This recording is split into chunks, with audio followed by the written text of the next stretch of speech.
नमस्कार विद्यार्थ्यांनो, आजपासून आपण पॉलिटिकल सायन्स म्हणजे राज्यशास्त्र व आंतरराष्ट्रीय संबंध यातील ज्या महत्त्वाच्या संकल्पना आहेत, महत्त्वाच्या इन द सेन्स की ज्या वारंवार यूज होतात आणि परत परत जे आपल्याला कन्फ्युजन करणारे असतात, म्हणजे what is political science, political theory काय आहे, पॉलिटिक्स म्हणजे काय, कॉन्स्टिट्यूशन म्हणजे काय किंवा पॉलिटी म्हणजे काय, की बराच वेळा हे जे शब्द येतात ते नेहमी कन्फ्युजन करणारे असतात आणि वारंवार कुठल्याही बुकमध्ये वाचून सुद्धा ते क्लिअर होत नाहीत. तर आपण साध्या सोप्या आणि सिंपल भाषेमध्ये आज ते करणार आहोत. ओके, तर माझं नाव नामदेव. आपली MPSC एक्झाम मंत्रामध्ये जे आपण इथून पुढे सिरीज घेणार आहोत पॉलिटिकल सायन्सबद्दल, तर त्यामध्ये सर्वांचं स्वागत आहे. तर चालू करूया आपण पॉलिटिकल सायन्समध्ये जे वारंवार यूज होतात ते शब्द. आता मुळामध्ये जर तुम्ही बघितलं 5 शब्द खूप वारंवार येतील आणि ते आपण सहजतेने ते घेतो की याचा नेमका अर्थ काय आपण ते पाहत नाही. आणि खास करून जे MPSC डिस्क्रिप्ट पॅटर्न आहे, जे वर्णात्मक पॅटर्न आहे, त्यामध्ये हे शब्द खूप चांगल्या पद्धतीने तुम्हाला समजले पाहिजेत. एकदा का ते समजले ना, तर ते मेन्स असेल किंवा इंटरव्ह्यू असेल कुठेही तुम्ही फेस करू शकता. इव्हन UPSC मध्ये सुद्धा ते फेस करू शकता. कोणते शब्द आहेत जे आपल्याला कन्फ्यूज करतात, जे बुक्समध्ये वाचून सुद्धा कळत नाहीत, असं वारंवार विद्यार्थी म्हणत असतात, सर हे शब्दाचा अर्थच कळत नाही. तर तसेच आपले काही नेमके 4-5 शब्द आपण घेतले आणि कमी वेळेमध्ये. एक्झॅक्टली मी इथं आज टॉपिक शिकवायला नाही आलो, मी तुम्हाला फक्त त्याचं क्लिअर क्रिस्टल म्हणजे डोक्याला कुठलाही टेन्शन न घेता आराम रिलॅक्स पद्धतीने तुम्ही समजू शकता की ओके एक्झॅक्टली या शब्दाचा अर्थ काय. तर अतिशय कमी वेळामध्ये 10 ते 15 मिनिटांमध्ये आपण ते संपवणार आहोत. ओके, काय मग कुठले शब्द आहेत सर ते? तर एक शब्द जो तुम्हाला सर्वांना माहित असेलच तो म्हणजे एक आहे राजकारण, पॉलिटिक्स. कुठले शब्द पहिल्यांदा सांगतो शब्द कोणते आहेत. एक आहे पॉलिटिक्स, दुसरा आहे पॉलिटी. ओके, राजकारण, पॉलिटी म्हणजे राज्य व्यवस्था. तिसरा आहे पॉलिटिकल सायन्स म्हणजे राज्यशास्त्र. चौथा आहे पॉलिटिकल आयडियोलॉजी म्हणजे राजकीय विचार प्रणाली. अजून एक येतो पॉलिटिकल थेअरी म्हणजे राजकीय व्यवस्था. आता हे शब्द बघा एकदम जवळजवळचे, पण एक्झॅक्टली अर्थ ते माहित पाहिजे. तर त्यातला पहिला आहे पॉलिटिक्स. आता बघा राजकारण म्हणजे काय, सिंपल गोष्ट. इथे एक मी चित्र दाखवलेलं आहे, नीट लक्ष द्या. हे चित्र तुम्हाला दिसत असेल. फक्त हे लेक्चर कशासाठी आहे, कॉन्सेप्च्युअल क्लॅरिटीसाठी. तर राजकारण म्हणजे काय, 3-4 गोष्टी लक्षात ठेवायच्या. याच्या हजारो व्याख्या आहेत बुकमध्ये, पण आपल्याला राजकारण म्हणजे काय कळलं पाहिजे. राजकारण म्हणजे काय, एक प्रकारची अशी व्यवस्था आहे ज्या व्यवस्थेमध्ये वाटाघाटी होतात. नीट लक्ष द्या, एकदम कीवर्ड सांगतोय. ही अशी व्यवस्था आहे ज्याच्यामध्ये अनेक वाटाघाटी होत असतात, अनेक निगोसिएशन होत असतात. समजा हा एक व्यक्ती आहे, हा एक व्यक्ती आहे, हा एक व्यक्ती आहे, हा एक व्यक्ती, हे सगळे व्यक्ती एकत्र आले. आता या व्यक्तीला काहीतरी काम करून घ्यायचे तुमच्याकडून, या व्यक्तींना तुमच्याकडून काहीतरी काम करून घ्यायचे. ओके, मग काम करून घ्यायचे, मग याला ए काम करून घ्यायचे, याला बी काम करून घ्यायचे, याला सी आणि याला डी. आता आणि समोर इथं जनता बसलेली आहे, लोक आहेत, पब्लिक आहे. आता प्रत्येक जण काय करतोय की नाही, हे मला ए काम आपण करूया, बी म्हणतो बी करूया, सी म्हणतो सी करूया, डी म्हणतो डी करूया. मग कोणाचं करायचं, तर हे काय करतील, लोकांसोबत तुमच्यासोबत निगोसिएशन करतील, तुम्हाला समजावून सांगतील हे कसं काय महत्वाचं आहे, हेच महत्वाचं आहे, दुसरं महत्वाचं नाही, हे असं सांगतील, वाटाघाटी करतील. आणि मग यातून काय करतील, ते शेवटी तुम्हाला पटवून देण्यामध्ये समर्थवान ठरतील आणि सांगतील. आणि मग काय करतील, शेवटी काय करतील, त्यांची पॉवरचा यूज करतील. आणि पॉवर एकदा आली, समजा ए व्यक्तीला पॉवर आली, शेवटी चौघांची स्पर्धा झाली, लोकांना पटवून दिलं आणि ती पॉवर एला मिळाली. एकदा एला पॉवर मिळाली, लोक म्हटले एच बरोबर आहे, एला आम्ही मान्यता देतो, एला आम्ही कन्सेन्सस देतो, एला आम्ही संमती देतो, एला आम्ही शक्ती देतो. आणि एकदा याला शक्ती भेटली, हा घेतो मग फायनल डिसिजन, हा घेतो फायनल निर्णय घेतो. डिसिजन मेकिंग पॉवर आहे त्याच्याकडे. आता जे 2 मिनिटात बोललो यालाच राजकारण म्हणायचं. मी काय बोललो की लोक बोलतात, लोक वाटाघाटी करतात, वाटाघाटी करून काय करतात, शक्तीचा वापर करतात. आणि शक्ती आली की नंतर निर्णय घेतात. म्हणजे ज्याच्याकडे निर्णय घेण्याची क्षमता आहे, जो निर्णय घेतो, दुसऱ्यावर लादतो, त्यालाच आपण राजकारण म्हणतो. म्हणजे शब्द काय आहेत बघा, लक्ष द्या. समाजात सत्ता मिळवण्यासाठी, टिकवण्यासाठी किंवा वापरण्यासाठी होणाऱ्या सर्व क्रिया, वाद विवाद, स्पर्धा म्हणजेच राजकारण आहे. मग लक्षात काय ठेवलं पाहिजे सर एक्झॅक्टली सांगा, राजकारण म्हणजे काय आहे, जिथे शक्ती वापरली जाते आणि तिथे निर्णय दिला जातो, निर्णयाची अंमलबजावणी केली जाते, त्याला म्हणावं राजकारण. बस दॅट्स इट, एवढंच लक्षात ठेवा. मी आता एक सांगतोय, नंतर पुन्हा एक उदाहरण असं देईल, त्या एका उदाहरणामध्येच तुम्हाला लक्षात येईल सगळ्या कॉन्सेप्ट कशा बसवायच्या. हे झालं राजकारणाबद्दल. ठीक आहे, उदाहरण तुम्ही वाचून घ्या. पुढे जाऊ. दुसरं आहे राज्यव्यवस्था. राज्यव्यवस्था लक्षात घ्या. राजकारणामध्ये आपण काय पाहिलं की जिथे शक्तीचा वापर केला जातो आणि निर्णय घेतला जातो अशी व्यवस्था म्हणजे राजकारण. आता ही जी आहे राजकारण, या राजकारणासाठी काहीतरी हे सगळं घडून आणण्यासाठी, हे राजकारण प्रॅक्टिकली घडून आणण्यासाठी काहीतरी व्यवस्थेची गरज असते. आता समजा हे राज्य आहे, हे समजा राज्य आहे. आता हे राज्य चालवायचे, हो सर चालवायचे. स्टेट चालवायचे, हो सर चालवायचे. मग राज्य चालवण्यासाठी काहीतरी स्ट्रक्चर लागेल, काहीतरी व्यवस्था लागेल, काहीतरी सिस्टम लागेल. मग ही जी सिस्टम आहे, ही एक जी व्यवस्था आहे, ही जी आकृती आहे, काहीतरी ते चालवायचं काहीतरी लागेल. मला लक्षात घ्या, मी काय म्हणतो, सिंपल गोष्ट आहे. मला मुंबईवरून पुण्याला जायचे, हो सर, आणि मी जाणारच, आणि माझा निर्णय आहे, मला कोणी रोखू शकत नाही, माझ्यात ती शक्ती आहे. हे झालं राजकारणची भाषा. मी जाणारच, मला कोणी थांबू शकत नाही, आणि मी जाईलच, माझ्याकडे पॉवर आहे, आणि मी पटवूनही दिलं घरच्यांना, मला जायचंच आहे. तेवढा पॉवरचा इन्फ्लुएन्स पण केला आणि डिसिजन दिला, मी जातोय, आणि निघाला. हे झाला राजकारणाचा भाग. हे शब्द वापरलो होतो आपण राजकारणामध्ये, हो सर हेच वापरलो होतो. आता ते जाण्यासाठी ऍक्च्युअल मध्ये प्रॅक्टिकली काहीतरी पाहिजे. तुम्ही ठरवलं जायचंय, त्यासाठी काहीतरी व्यवस्था झाली पाहिजे. काय, कशाची व्यवस्था झाली पाहिजे? पैशाची व्यवस्था झाली पाहिजे, रोड असला पाहिजे, बस असली पाहिजे. लक्षात आहे का? म्हणजे ही व्यवस्था जी आहे ना, त्यासाठी काहीतरी स्ट्रक्चर असलं पाहिजे. म्हणजे स्ट्रक्चर काय आहे की मुंबईहून पुण्याला जायचे, मुंबई पुण्याला स्ट्रक्चर काय? इथं कसलं स्ट्रक्चर? रोड हे एक स्ट्रक्चर आहे, बस जाण्यासाठी एक स्ट्रक्चर आहे, एसटी स्टँड जे असेल किंवा रेल्वेचं स्टेशन जे असेल हे सुद्धा काय स्ट्रक्चर आहे. म्हणजे त्याला जाण्यासाठी ते प्रॅक्टिकली तिथं तो गेला पाहिजे, त्यासाठी एक व्यवस्था निर्माण झाली पाहिजे. त्या व्यवस्थालाच मला काय म्हणायचे? मला म्हणायचे राज्य व्यवस्था, मला म्हणायचे पॉलिटी. ओके, लक्षात आलं सर. मग मला थोडंसं आपण जाऊया, लक्षात घ्या, साधं सोपं आहे. मी अजून एक उदाहरण देतो की समजा एक राज्याबद्दलच बोलूया. राज्य आहे, हो सर. मग राज्य चालवायचे त्याचे नियम पण असले पाहिजेत सर. नियम असले पाहिजे ना, प्रत्येक गोष्ट नियम असतात, हो सर असतात. मग नियम असले पाहिजेत. मग आपण काय केले? 1 2 3 4 असे 4 नियम लिहिले मित्रांनो. काय नियम आहे? उदाहरणामध्ये 4 नियम आहेत. मग हे 4 नियम चालवायचे. आता ह्या नियम फक्त पुस्तकात लिहून चालतील का? नाही, नियम ऍक्च्युअल मध्ये आणावे लागतील, अंमलबजावणी करावी लागेल. नियम आहे की समजा मी ये गाडीत बसलोय, समजा मी या गाडीने चाललोय, इथं मला जायचंय, या व्यक्तीला इथून निघायचंय, इथंच जायचंय, या व्यक्तीला इथूनच निघायचंय, इथंच जायचंय. आता सगळे एकदाच निघाले, असे हजारो लोक निघाले रस्त्यानं, आणि कुठल्याच रस्त्यावर नियम नाहीत. जायचं तर सगळ्यांना, आणि कुठलेच नियम नाहीत. जमेल का? रस्त्यावर ट्रॅफिक वाढेल, गोंधळ होईल, आपसापसात संघर्ष होईल, तंटा होईल, वादविवाद होतील. याचा अर्थ कुणीच जाऊ शकणार नाहीत, कुणीच सुरक्षित रस्त्यावर राहणार नाही. म्हणून आपण काय केले? नियम बनवले की बाबा रे, जर तुम्हाला एक ठिकाण अंतर कापल्यानंतर एक सिग्नल दिसेल, लाल कलर दिसेल, तुम्हाला गाड्या थांबाव्या लागतील. ग्रीन सिग्नल दिसल्यानंतर गाड्या तुम्ही घेऊ शकता. हे कशासाठी आपण सिग्नल सिस्टम तयार केली? की व्यवस्थित सगळे गेले पाहिजेत, ऍक्सिडेंट नाही होता कामा नये, एका ठिकाणी दुसरीकडे तुम्ही इझिली गेले पाहिजेत. तर त्या अनुषंगाने आपण नियम बनवले, बरोबर आहे. मग आता नियम बनवले, पण त्याची अंमलबजावणी करायचीच आहे. नियम बनवले की कोणीही रस्त्यावर झेब्रा क्रॉसिंग करायचे नाही, कोणीही रेड सिग्नल क्रॉस करायचं नाही. जर सगळेच रेड सिग्नल क्रॉस करतील तर गोंधळ होईल, ट्रॅफिक जाम होईल, कोणीही आपल्या नियोजित ठिकाणी जाऊ शकणार नाही. हे नियम जरी बनवले असेल तर ऍक्च्युअली त्याची अंमलबजावणी झाली पाहिजे. मग अंमलबजावणीसाठी काय केलं आपण? रेड सिग्नल तो बनवला, रस्त्यावरती सिग्नलचे सिंबॉल बनवले, झेब्रा क्रॉसिंग बनवले, आणि त्याची अंमलबजावणी करण्यासाठी ते होते का नाही पाहण्यासाठी तिथं पोलीस हवालदार निर्माण केला. असा एक पोलीस वस्तुत्व असतो ना, ट्रॅफिक हवालदार. म्हणजे ऍक्च्युअली अंमलबजावणी करण्यासाठी काहीतरी व्यवस्था. म्हणजे विचार करा, जर रस्त्यावर व्यवस्थित सर्वजण चालले पाहिजे, त्यासाठी आपण रेड सिग्नल निर्माण करण्याची गरज होती. हे जरी नियम आपण पुस्तकामध्ये लिहिले, त्याची ऍक्च्युअल मध्ये अंमलबजावणी करण्यासाठी कोणीतरी तिथे पाहिजे. म्हणजे तिथे एक व्यवस्था निर्माण केली, त्या व्यवस्थेला आपण म्हटलं ट्रॅफिक पोलीस हवालदार. लक्षात येते? म्हणजे थोडक्यात काय, नियम जर त्याची अंमलबजावणी आपल्याला करायची असेल तर आपल्याला व्यवस्थेची गरज असते. तशाच पद्धतीनं मी मागे बऱ्याच लेक्चरमध्ये सांगितलं असेल, एक असतो कॉन्स्टिट्यूशन, म्हणजे लिहून काय वाटलं माहिती असेल तर, म्हणजे राज्यघटना. राज्यघटना काय आहे? साध्या सोप्या सिंपल भाषेमध्ये काय, एक नियम आहेत. देश कसा चालला पाहिजे याच्या नियमाचा जो संच आहे.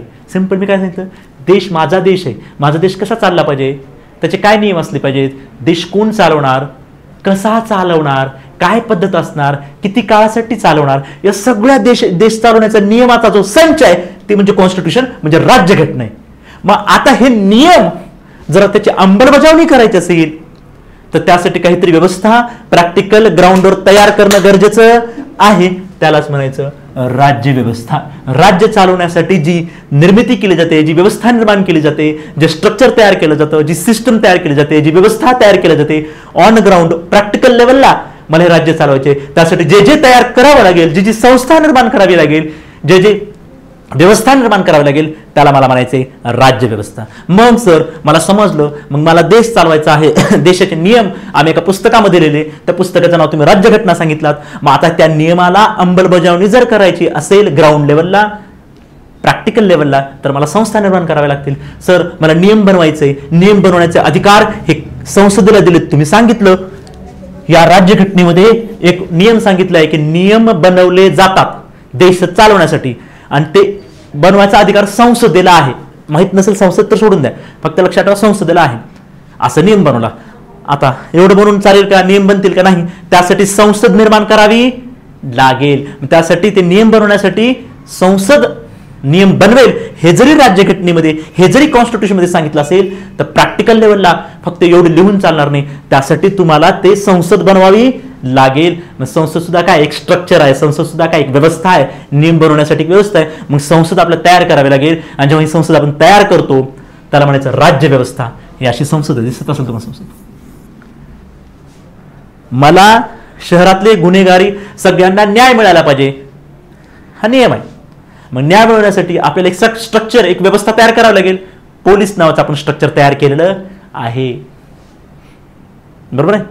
कुणी तर असे स्ट्रक्चर, म्हणजे देश चालवायचं असेल तर स्ट्रक्चरची गरज आहे. देश चालवायचं असेल वेगवेगळ्या तुम्हाला संस्था निर्माण कराव्या लागतील. इलेक्शन कमिशन संस्था आहे, संसद पण एक आहे, पोलीस सिस्टम पण एक आहे, बरोबर. मंत्रिमंडळ, म्हणजे अशा वेगवेगळ्या संस्था तुम्हाला निर्माण कराव्या लागतील. अशा सर्व संस्थांना, अशा सर्व स्ट्रक्चरना आपण काय म्हणतो, राज्य व्यवस्था. ठीक आहे. चित्र जरी लक्षात ठेवलं तर लक्षात राहील तुम्हाला. नेक्स्ट स्टेप, पॉलिटिकल सायन्स म्हणजे काय. बघा हे शब्द सगळे जवळजवळचे. आता बऱ्याच लोकांना पॉलिटिकल सायन्स, राज्यशास्त्र म्हणजे काय. आता एक्झॅक्टली राज्यशास्त्रासाठी आपल्याला 2-3 तास लागतील.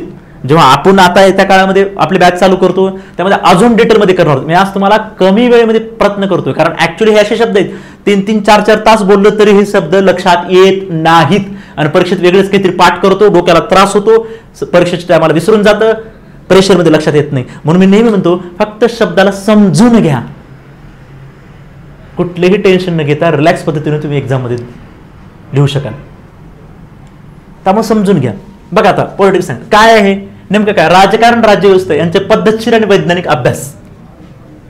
म्हणजे काय करतो, इथं लिहिले बघा मी, ऑब्झर्वेशन करणं, पाहणे, नेमकं काय डोळ्याला जे दिसतंय ते, त्याला परत क्वेश्चन करणं, ओके हे असं का आहे, कशासाठी आहे, त्याच्यावर जाऊन नंतर संशोधन करणं, रिसर्च, त्याच्यानंतर एक ठोकताळा, एक हायपोथेसिस करणं, पुन्हा त्या पद्धतीने त्याचा प्रयोग करणं, आणि शेवटी कन्क्लुजन देणं.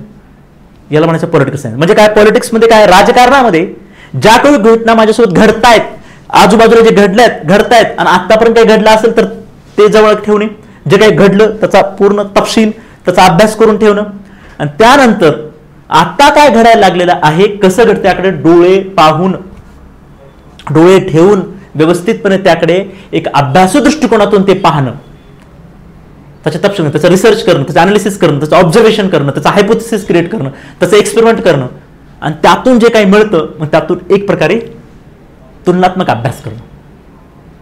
म्हणजे पॉलिटिकल सायन्समध्ये आपण करतो काय की, समजा एक्झाम्पल आता सध्या आता पॉलिटिकल सायन्स मला करायचंय म्हणजे काय करायचंय, राजकारण काय, एवढे पक्ष आहेत, पक्षाबद्दलची माहिती, पक्ष काय करतायत, लोक कसं वागतायत, एखादी व्यक्ती डिसिजन, समजा मला 2 पक्ष आहेत माझ्यासोबत, काँग्रेस आहे, बीजेपी आहे, तर बीजेपी आणि काँग्रेसला मी मतदान करताना कुठल्या निकषाद्वारे मतदान केलं. मी बीजेपी समजा एक्झाम्पल, मला हिंदूवादी पार्टी वाटली आणि मी हिंदू प्रिय आहे, तर मग मी मतदान केलं. म्हणजे लोक कुठल्या मुद्द्याच्या आधारे एखाद्या राजकीय पक्षाला मतदान करतात हे पाहणं, त्यांना विचारणं, त्यांना बोलणं, ते नोट डाऊन करून घेणं, आणि जे डोळ्याला दिसते राजकारणामध्ये जे होते त्यानुसार आपला निर्णय देणं, याला राजकीय शास्त्र असं म्हणतात, राज्यशास्त्र म्हणतात.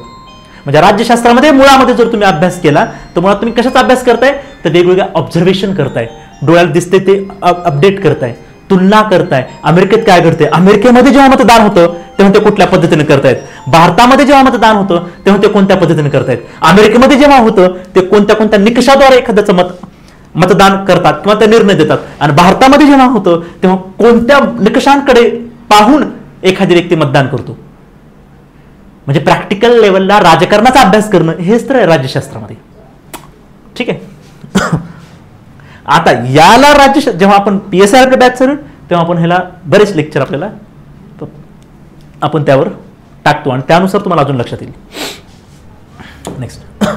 आता बघा, बऱ्याच विद्यार्थ्यांना म्हणजे इव्हन मी तुम्हाला सांगू अतिशयोक्ती होईल, इंटरव्ह्यू UPSC इंटरव्ह्यू दिलेल्या विद्यार्थ्यांना लक्षात येत नाही सर राज्यशास्त्रामधला डिफरन्स काय, राजकीय सिद्धांतामधला फरक काय आहे ना, पॉलिटिकल थेअरी ज्याला आपण म्हणतो, पॉलिटिकल थेअरी किंवा राजकीय सिद्धांत. हा पहिलाच टॉपिक आहे तुमचा PSIRचा. काय राजकीय सिद्धांत? बघा साधं मी आत्ताच म्हटले, फक्त मी कॉन्सेप्ट समजावून सांगण्यासाठी आलोय, मी क्लिअर करण्यासाठी आलोय.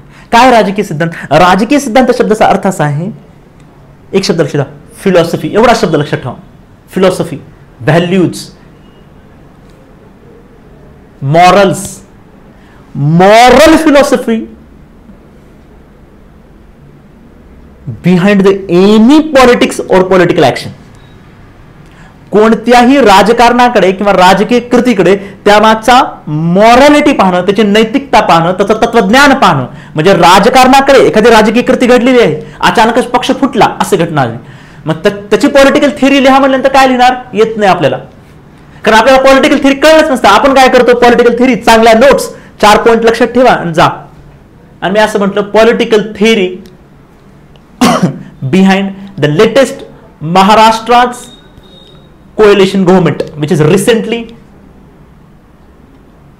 came into existence. Explain. असं जर प्रश्न आला तर आपल्याला खूप अचंबित होतं.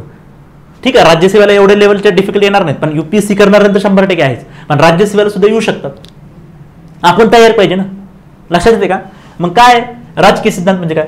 एखादी राजकीय कृती घडली असेल, एखादी राजकारणामध्ये काही जरी घडलं असेल, त्याच्या मागची मॉरल फिलॉसॉफी, नैतिक दृष्टिकोनातून त्याच्या मागचं अभ्यास करणं. म्हणजे उदाहरणार्थ काय, समजा आता रिझर्वेशन आहे, रिझर्वेशन आहे, आता रिझर्वेशन पॉलिटिकल इश्यू आहे, हो सर. राजकीय इश्यू आहे, हो. ह्याच्यामध्ये बरंच टस्सल चालू आहे, पॉलिटिक्स आहे का नाही, टस्सल आहे का नाही, दोघांमध्ये चालू ना, दोन गटामध्ये, सरकारमध्ये, लोकांमध्ये एकमेकांची पॉवर आपण दाखवतोय. आणि आता डिसिजन कुणाच्या फेवरमध्ये येईल माहित नाही.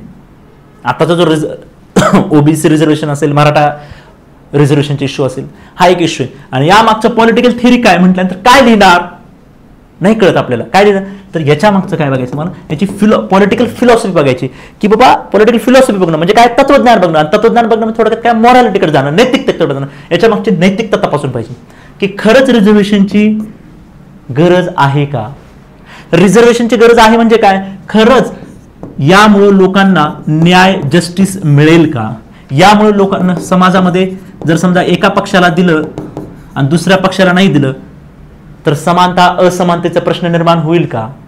जर अत्यंत गरीब पक्षाला आपण जर राजकीय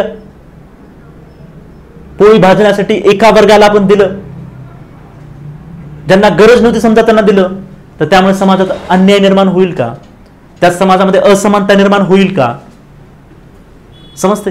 आणि समजा आपण दिलं, नाही दिलं तर काय होईल. त्यामुळे हे राजकीय दृष्टिकोनातून आपल्याला हे पाहणं गरजेचं आहे. म्हणजे पॉलिटिकल फिलॉसॉफिकल म्हणजे इथं राजकीय तत्वज्ञान, राजकीय नैतिकतेच्या दृष्टिकोनातून राजकारणाकडे पाहणं म्हणजे पॉलिटिकल थिअरीचा अभ्यास होणं.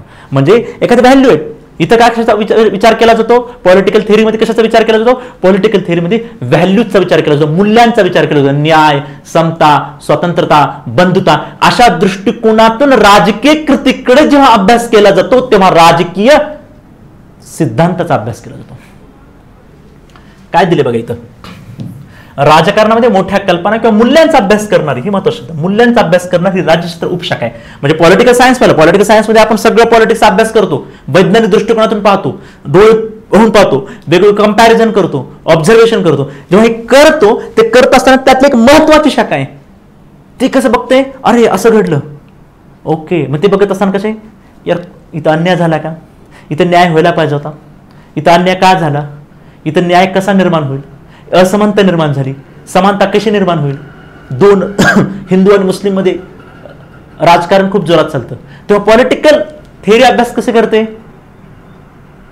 तत्वज्ञानाच्या दृष्टिकोनातून पाहते. कोणती ऍक्शन घेतली पाहिजे सरकारने ज्यामुळे समाजामध्ये न्याय मिळेल, कोणती ऍक्शन सरकारने घेतली पाहिजे जेव्हा समाजामध्ये समानता निर्माण होईल, समाजामध्ये बंधुता निर्माण होईल, समाजामध्ये सर्वांना न्याय मिळेल, अशा दृष्टिकोनातून विचार करते. ती ब्रँच म्हणजे पॉलिटिकल थेअरीची ब्रँच आहे, ती ब्रँच म्हणजे राजकीय सिद्धांत आहे. ओके, कशा म्हणजे महत्वाच्या अशा मॉरॅलिटीवर विचार करते. नैतिक मूल्य, ही सगळी नैतिक मूल्य, चांगली मूल्य जे समाजाला मानवाला हवेत, अशा मूल्यांच्या दृष्टिकोनातून जेव्हा विश्लेषण होतं. चांगला माणूस घडवण्यासाठी राजकारणामध्ये सुद्धा काही महत्वाचे मूल्य असतात आणि हे चांगले मूल्य असली पाहिजेत, तेव्हा मानवता टिकते, जग टिकतं, देशाचा विकास होतो, समाजाचा विकास होतो आणि सर्वांना काय मिळतं? हे चांगले मूल्य मिळतात, न्याय, स्वातंत्र्य, समता, बंधुता. म्हणजे या दृष्टिकोनातून जेव्हा राजकारणाकडे अभ्यास करून जेव्हा सिद्धांत लिहितो आपण, त्याला राजकीय सिद्धांत असं म्हणायचं. बघा, सरकारने लोकांच्या अधिकाराचे संरक्षण कसे करावे? कसं आहे, मूल्याचा प्रश्न आहे, नैतिकतेचा प्रश्न आहे, चांगुलपणाचा प्रश्न आहे. चांगुलपणाच्या दृष्टिकोनातून आहे, आपल्या साध्या सोप्या मराठी भाषेत चांगलं व्हावं या दृष्टिकोनातून जेव्हा विचार केला जातो. मग चांगलं होणं, नैतिक होणं म्हणजे काय? की प्रत्येकाला स्वातंत्र्य मिळालं पाहिजे, प्रत्येकाला समान अधिकार मिळालेत, प्रत्येकाला स्वातंत्र्य मिळालं पाहिजे, प्रत्येकाचं संरक्षण झालं पाहिजे, प्रत्येकाला पोटाला भाकर मिळाली पाहिजे. या दृष्टिकोनातून राजकीय कृतीकडे जेव्हा पाहतो, त्याचा अर्थ काय आहे? राजकीय सिद्धांताचा अभ्यास करतो. हाच पहिला टॉपिक आहे.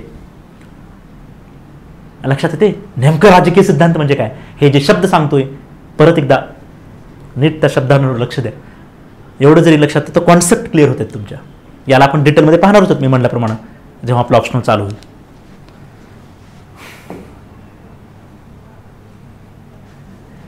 नेक्स्ट आहे राजकीय विचारधारा. आता बराच वेळा पॉलिटिकल थेअरी लिहा म्हटल्यानंतर पोरं एकच लिहितात आणि राजकीय विचारधारा लिहा म्हटल्यानंतर एकच लिहितात. तसं परत कारण आहे, कारण शब्दामध्ये क्लॅरिटी नसते, फक्त पॉईंट आपण लक्षात ठेवत जातो. हे खूप डिफिकल्ट आहे, मी परत सांगतो, खूप डिफिकल्ट आहे याचा फरक स्पष्ट करणं. आपण तो खूप चांगला प्रयत्न करतो, त्यामुळे परत परत पहा समजत नसेल तर. लेक्चरमध्ये आपण इन डिटेल अजून घेणार आहोत, पण ते कमी वेळेत मी तुम्हाला सांगण्याचा प्रयत्न करतो, हेही लक्षात घ्या. ह्याच्यामध्ये अजून बरेच अर्थ दडलेले आहेत, पण इथं तुम्हाला फक्त एक शब्दांची एक प्रॉपर क्लॅरिटी मिळावी मी तुम्हाला कमी वेळेत सांगतोय. विचारधारा काय असं? विचारधारा सिंपल आहे, सेट ऑफ बिलीफ्स और सेट ऑफ आयडियाज. कसं बघा, विचारधारा म्हणजे काय असते? आता माझे विचार आहे की मला असं वाटतं की समाजामध्ये प्रत्येकाला आपल्या इच्छेप्रमाणे खाता आलं पाहिजे, पिता आलं पाहिजे, राहता आलं पाहिजे. म्हणजे मी काय गोष्ट करतोय? मी स्वातंत्र्य देण्याची गोष्ट बोलतोय. मी म्हणतोय ज्याला जसं राहायचे तसं राहू द्या, ज्याला जे खायचे ते खाऊ द्या, ज्याला जसे कपडे घालायचे तसे घालू देत, कोणीही त्याला सांगणार नाही. म्हणजे प्रत्येकाला मोकळं सोडा, म्हणजे प्रत्येकाला स्वातंत्र्य द्या. म्हणजे मी स्वातंत्र्याची, म्हणजे माझे विचार कसे आहेत? स्वातंत्र्य देण्याचे, स्वातंत्र्य देणे म्हणजे ही स्वातंत्र्याचे काय झाला? विचार झाला, ही विचारधारा झाली. मग मी कोणत्या बाबतीत काय म्हणेन? तो म्हटला की सर हा फलाण्या जातीचा आहे, मी एक्स जातीचा आहे, हा वाय जातीचा आहे, मग आपण कसं मतदान करायचं सर? आपण मतदानच करायचं नाही सर. आपण जोपर्यंत एक्स येत नाही तोपर्यंत आपण मतदानच करायचं नाही, कारण आपली जात एक्स आहे तर आपण एक्सला देणार. म्हणजे इथं मी बंधनं टाकतोय, मी स्वातंत्र्य देत नाही. आणि समजा दुसरे एक व्यक्ती आहेत, ते आले आणि ते म्हटले सर एक्सला टाकायचं टाका, वायला टाकायचं टाका, झेडला टाकायचं टाका, किंवा किंबहुना वोट टाकू नका. मग ते कसे आहेत?